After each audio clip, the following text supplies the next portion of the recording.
안녕하세요. 김정근입니다. 오늘은 민주연구원의 비밀 문건에 대해서 한 말씀 드리겠습니다. 양정철 민주연구원장이 있는 민주연구원에서 내년 총선에 일본의 무역마찰이 심하면 심할수록 민주당에 유리하다는 비밀 문건을 내놓았습니다. 이 문건을 민주당 소속 국회의원 120여 명에게 다 보냈는데요. 이것이 문제가 되자 당대표는 자기와는 무관한 일이다 이렇게 발뺌을 하고, 심지어 연구원장까지도 자기와는 상관없는 일이라고 이야기를 합니다. 제가 알기로는 저도 당의 사무총장을 잠시라도 지냈던 사람입니다. 연구원에서 나오는 당의 싱크탱크의 곳에서 국회의원 전원에게 돌릴 수 있는 문건이 나왔단다면 이것은 연구원장이 당연히 알게 되는 거고, 한국당 같으면 여의도 연구소장이 반드시 알게 되어 있습니다. 그리고 사무총장에게도 보고가 되는 것입니다. 그거 없이 국회의원들에게 바로 비공개의 문건을, 중요한 문건을 보낼 수가 없습니다. 그런데 양정철은 자기와 상관없다, 손바닥으로 하늘을 가리고 있다, 이런 지적을 드립니다.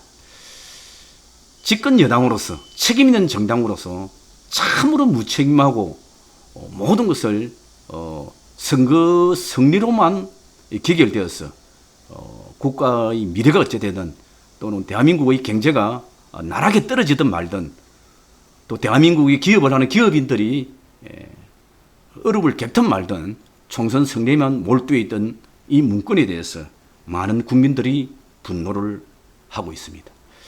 저는 이미 이 문제를 부족하지만 예견을 하고 있었습니다. 7월 22일이니까 제 페이스북에 애들로서 이야기했습니다만은, 거꾸로 이야기해서 일본에서는 아베가 똑같은 방법으로 참의원 선거에 과반수 이상을 획득하는 선거 승리를 이미 했습니다.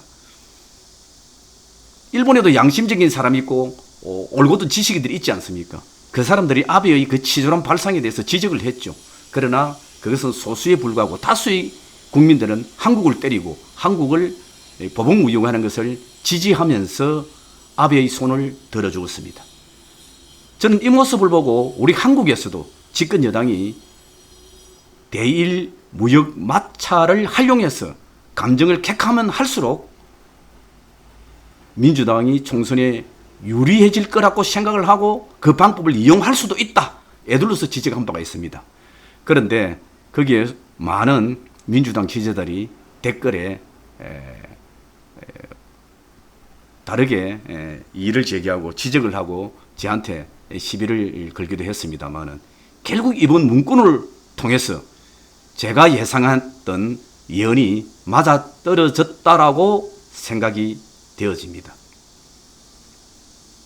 나는 민주당에게 부탁을 드립니다. 집권 여당이 책임 있는 정당답게 무역관계 외교적으로 또 중지를 모아서 해결해 주시기 바랍니다. 국민이 일본에 대한 분노와 아베의 치졸한 소인배적인 모습에 화를 내고 분노하는 것은 당연한 일입니다. 그것은 국민들이 할 몫입니다.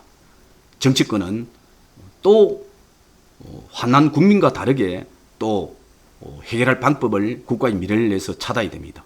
그런데 그렇지 않고 오히려 마찰을 더 부추기고 또 그를 통해서 총선 승리로 이어가겠다는 그 발상이야말로 생각이 있는 국민들이 결코 용납하지 않을 것입니다.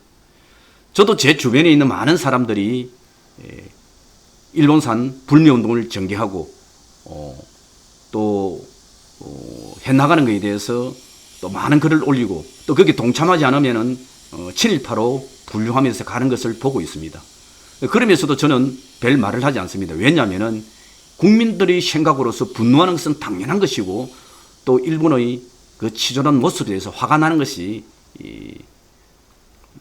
지당한 것이기 때문에 저렇게 화를 낼 수 있고 분노할 수 있다. 그리고 그것도 하나의 방법이다라는 생각도 있기 때문에. 그러나 책임 있는 집권 여당의 연구원에서 그렇게 일본과 이웃나라 일본과의 무역 마찰이 격하게 일어나면 일어날수록 내년 총선에 유리하다라고 판단을 하는 보고서를 냈다는 것은 도저히 이해가 가지 않고 이 사실을 알게 되는 국민들의 분노는 클 수밖에 없다는 생각이 되어집니다. 정치권이 한 목소리로 무역 마찰이라는 해법을 찾아내시기를 바라고, 또 민주당은 민주발전연구원에 나왔던 이 문건 작성자와 연구원장에 대한 당연히 해임이 필요하다는 생각이 되어집니다. 양정철이가 누굽니까? 이미 경남도에 와서 김경수 지사를 만나서 총선에 대한 대비의 논의를 했고, 또 경남발전연구원과는 민주발전연구 정당의 연구원과 MOU를 체결하는 등 과거의 정당에서 보지 못하는 이 방법으로 총선 준비를 해오면서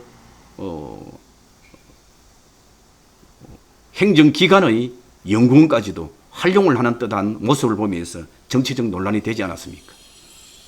그리고 이 사람은 이미 이호철, 전해철, 양정철, 삼철이라 불리우는 이 삼철이 이 문재인 대통령의 비선실세라고 국민들은 알고 있지 않습니까? 그동안의 행위에서도 정치적 행보를 계속 보았는데 아니라고 해오면서 배명을 해왔습니다. 이분의 보고서와 함께 조국 전 수석의 페이스북 발언이나 또 민주당 관계자들의 언행들이 까마귀 날자 배 떨어지는 행태로 일치합니다. 같은 견해로 나옵니다. 이것만 본다 하더라도 민주당이 이 일본과의 무역 마찰을 내년 총선에 얼마나 유리하게 판단을 하는 것이 증명해 주는 것이 아닌가, 이런 생각되어집니다. 다시 한번 분노한 국민의 마음을 조금이라도 추스려 주겠다고 한다면은 민주발전연구원의 원장과 관계자의 징계와 무역 마찰 해법을 지혜롭게 찾아내기를 바랍니다. 이상입니다.